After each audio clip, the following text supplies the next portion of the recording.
Hello everybody, it is John. I'm doing something different today. I've decided to go and have a look at just one monster within this lovely collection of monsters that was brought out by Expeditious Retreat Press. Recently on Bundle and Holding they had a Advanced Adventures bundle, of which there were Volume 1 and Volume 2 of their bestiary, and 43 adventures, which I thought was brilliant. And I can't remember how much it cost me, to be honest, because I had to convert from American into Australian beer tops, and sadly the exchange rate is usually pretty bloody woeful for beer tops here in Australia. So I might have to start getting my friends to start drinking more alcohol, although we've just had I think a 3.7% or 7.3%. Anyway, the beer's gone up yet again because Labor love to tax people. But there we go, that'll be my only political endorsement for the day. Don't vote Labor.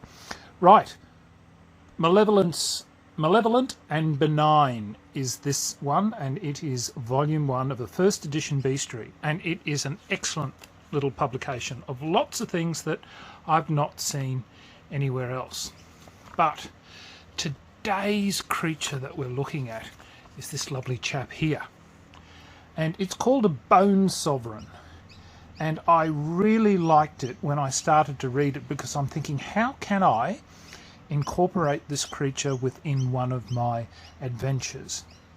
And usually I try to have my settings near, I guess, a large collection of crypts or you know, underground layers that have a reason for being there. There's not just like somebody's gone and whacked down a dungeon.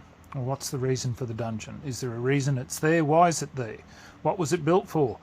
And so these creatures, and I do have a tendency to really like undead, because I don't have to justify how is this creature living in my trapped environment. You know, it's not like the very early days of Dungeons and Dragons when it first came out, and you'd have 100 orcs in a 10 by 10 room before people started to think about just what are the sizes of room dimensions. But it was the early days, and I guess we got better as we became more experienced and matured, but for its time, yeah, hilarious. But look, this creature I really liked, because we've got here that that these undead creatures are driven by the need to assimilate other skeletal monsters into their own bodies, and that's one of the premises for the trap that I'm going to use this creature in. And they feed off the animating enchantments that bind other creatures in undeath, so they're looking for more undead upon which to feed.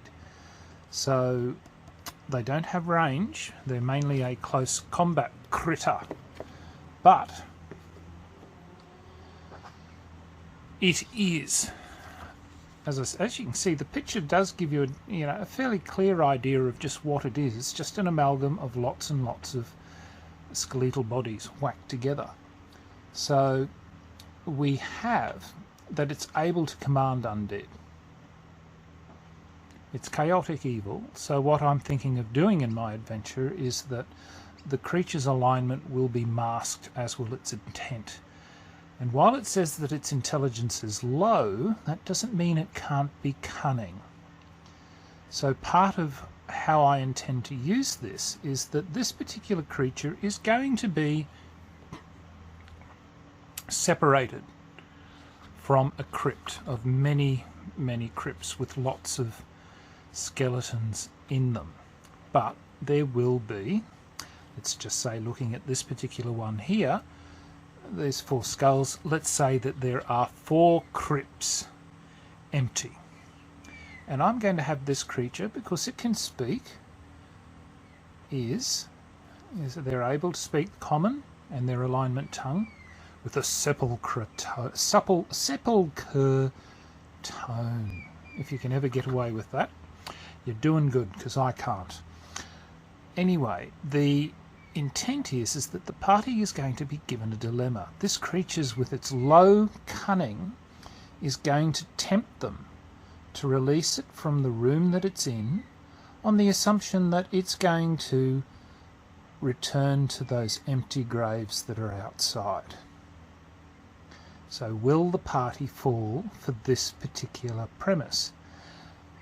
They'll have clues that will give them an idea that maybe releasing it may not be the best thing, but then you can interpret the clues that I've left either way. And while it won't be a, let's roll a dice and see which one we pick, there will be logic to say, look, don't release the creature. So that's what I'm working on. And I'm hoping that once it's incorporated within this adventure that I'm working on, this is only one of about, what have we got, 2, 4, 6, 8, 10. I think there's 10 creatures that I've chosen from this volume that I've decided to include in my next adventure I'm writing. So I'm going to cover hopefully many of them, maybe some of them, I don't know, before I sit down and actually do the end result and show you just what it is that I'm trying to put together. But anyway, there you go. That's what I'm doing. I just thought I'd do something a little different and say, look, this is how I look at creatures. I try to think how I can incorporate them into adventures that I'm writing. And part of that is I just love to read through monsters and things like that to get ideas that I can incorporate into adventures. And of course they give me so many other ideas that I can pinch to improve or devolve creatures if I so desire. But that's what all being a game master is about, is creating things that interest you, which hopefully will interest the party members to try and solve and engage. Not everything needs to be about beating the hell out of a creature. Clearly, if you don't go and engage this bone sovereign, then sure, you're denied the experience that you would get from having destroyed it. But I always look at giving experience to parties that do not have to solve everything by physical or violent conflict. So, but that's just me. Anyway, look, thank you everybody. I don't know whether or not this package is still available on Bundle of Holding, but certainly I always tend to go to there and to Humble Bundle. Humble Bundle does give a better value for Australian dollars. The packages are more acceptable in price than they are compared to Bundle of Holding. But if you live in the US, clearly you don't have those sort of issues that you need to worry about with poor exchange rates. So anyway, everybody, look, thank you very much for watching and listening. And till next time, signing off, the Honourable John.